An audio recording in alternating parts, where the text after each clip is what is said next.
We have got what I think is some quite good news today, is that a 4-day ceasefire has started in Gaza. Now, that is in exchange for the Hamas terrorists agreeing to release some Israeli hostages, and the Israeli government, in exchange for that deal, the 4-day ceasefire, releasing up to 150 Hamas prisoners from jails in Israel. The ceasefire started in the early hours of this morning, and thankfully, for the civilians on the ground, appears to be holding. Joining me now to discuss this is Colonel Simon Diggins, a military and defence analyst. Simon, thank you for coming on the show today. Look, this is surely good news for people on the ground in Gaza.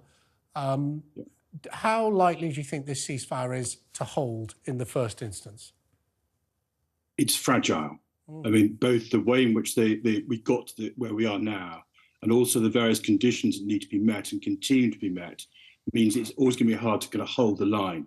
There's a particular problem around that not all the hostages are actually held by Hamas.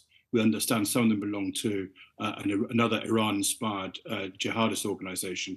And indeed, there's also been suggestions that some of them are held by criminal gangs. Now, clearly, for the first tranche of hostages that seem to be released, it looks like they're individuals who've been held by Hamas, so that should be relatively smooth. But all it takes is some hothead to fire up a rocket, whatever, or do something that seemed to be in breach of it, and then the ceasefire might not hold. And of course, that would be disastrous. Yeah, of course. For civilians on the ground, this will be a welcome respite in what has been an appalling conflict.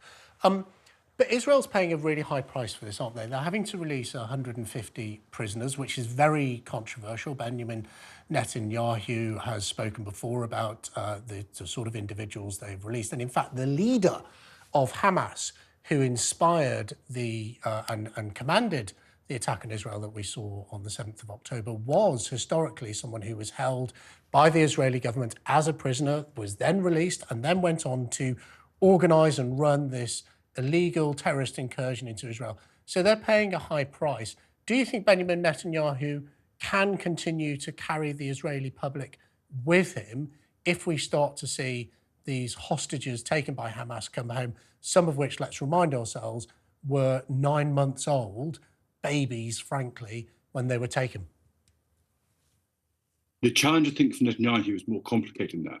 I mean, there's been protests inside Israel that the way in which the war was being conducted in Gaza was actually, if you like, preventing common sense and just sheer compassion from within Hamas, and there are elements there who probably could be amenable to that, to release them. So there's been protests outside his house saying the way in which you're doing this is there, which of course has basically gone back to the split in Israel that's been in existence now for at least over a year, if not longer.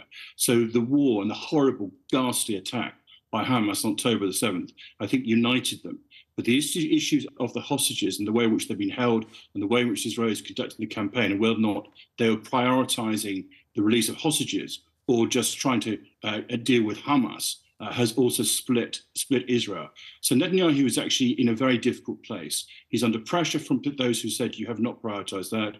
There's structural pressure, if you like, from the West, and particularly from Americans, saying the way in which this operation is conducted is going to be very difficult to put things back together.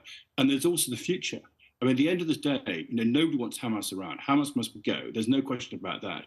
But you're still left with a population of 2 million people in Gaza, having effectively, and the figures are out there. I mean, this is The Economist quoting that over 50% of the buildings in Gaza have been destroyed or damaged, making it very difficult to go back for people to go back into there.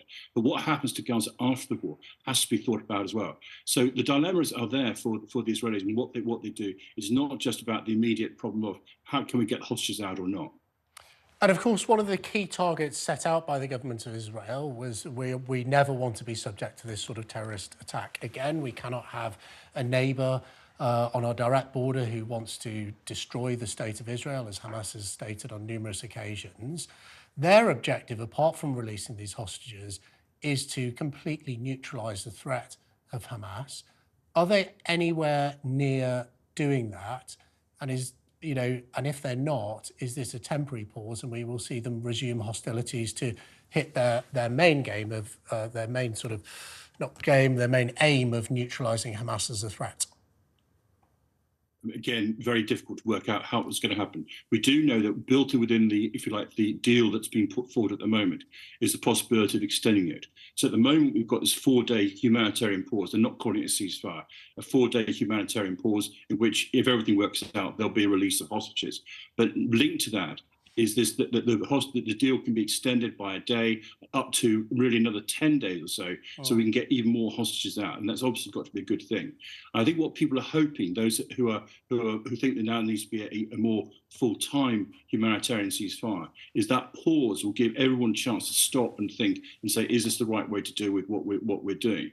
Netanyahu, on the other hand, has said that we're still at war. He's been very clear that certainly his rhetoric, and it may just be his rhetoric, saying this is not a ceasefire and that we're still at war. And I think the intention of the Israelis will still be to try and eliminate Hamas. But this is for the long term as well. I mean, we learned in Afghanistan, I remember very clearly listening to General Stan McChrystal, who was a general, says that every terrorist you kill creates 10 more. At some point, there has to be an arrangement whereby, of course, Israel's security must be maintained. That is absolutely fundamental. But some way in which they can find a way to live in peace with their Palestinian neighbours, and that includes the people of Gaza. And that's where if you like, the challenge between the immediate tactical problem of how do we deal with Hamas? How do we defeat them militarily, Simon, against much bigger political focus comes in? But, you know, Israel isn't going to give up until they won. We didn't, after D-Day, when we invaded the beaches, we didn't say, right, you know, we're doing quite well, so we'll stop now. Israel has an objective, which is to beat Hamas. It's quite a reasonable objective. I support it. They're not going to give up until they've done it, are they? Simon, thank you so much for coming on. I'm sorry we haven't got more time to talk to you about it.